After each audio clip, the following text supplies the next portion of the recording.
Christelle. C'est bien la première fois que j'en ai un prix, donc c'est un grand honneur pour moi aussi. Et bien au nom du public, je vous remets donc ce premier prix. Félicitations, bravo.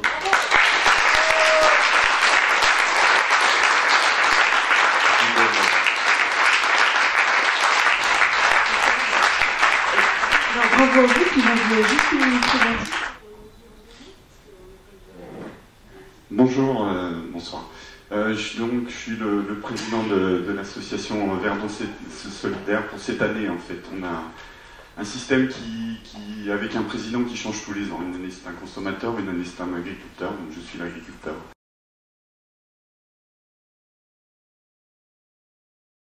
Voilà, je voulais vous demander qu'est-ce qui vous a incité à participer à ce concours où il s'agit d'économie sociale et solidaire. Ça vous a...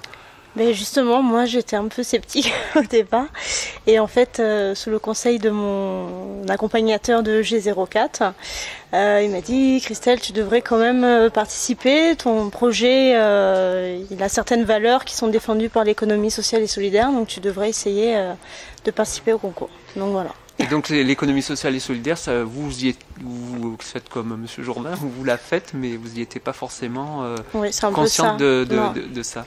Pas trop au courant de ce qui se passe. Voilà, moi c'était ma volonté propre.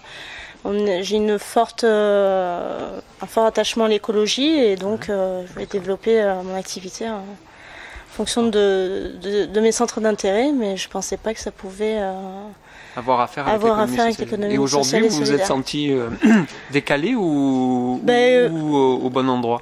Non, je pense que par rapport à certaines valeurs que je défends, j'ai ma place. Après, c'est vrai qu'il y a de très beaux projets associatifs et du coup, c'est vrai que je suis agréablement surprise, mais surprise quand même d'avoir eu ce prix. D'accord. Dans Solidaire, est-ce que vous pouvez nous expliquer l'origine de l'idée et qu'est-ce que ça fait aujourd'hui, où en est le projet dans son avancement? À l'origine, l'idée de Verdon Solidaire, c'est des femmes du MODEF qui se sont rassemblées pour réfléchir sur le réseau de grande distribution. De là est partie une idée de recréer un lien avec les agriculteurs pour squeezer des intermédiaires. Donc l'idée de base est partie de ça, et puis ça a rassemblé un certain nombre de personnes bien intéressées. Donc le projet a évolué et très rapidement on a une force de bénévoles et d'agriculteurs qui ont envie qui perçoivent l'agriculture d'une autre façon et la consommation d'une autre façon. Donc l'idée c'est d'installer de nouveaux agriculteurs sur des productions locales qui permettent, j'ai envie de dire, sur une culture vivrière, c'est ce qui s'utilise un peu, pour nourrir la population sur place. Voilà.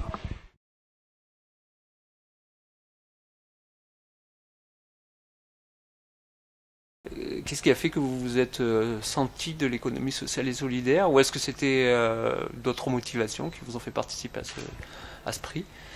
Nous, notre projet à travers l'association, c'est faire découvrir le patrimoine des villages à travers le ludique et le spectacle, donc à travers les chasses au trésor théâtralisées.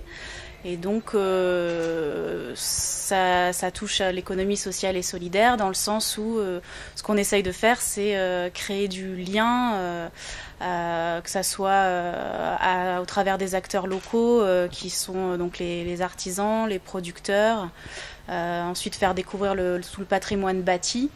Et tout ça pour un public large et varié. Donc voilà, c'est un peu le résumé de...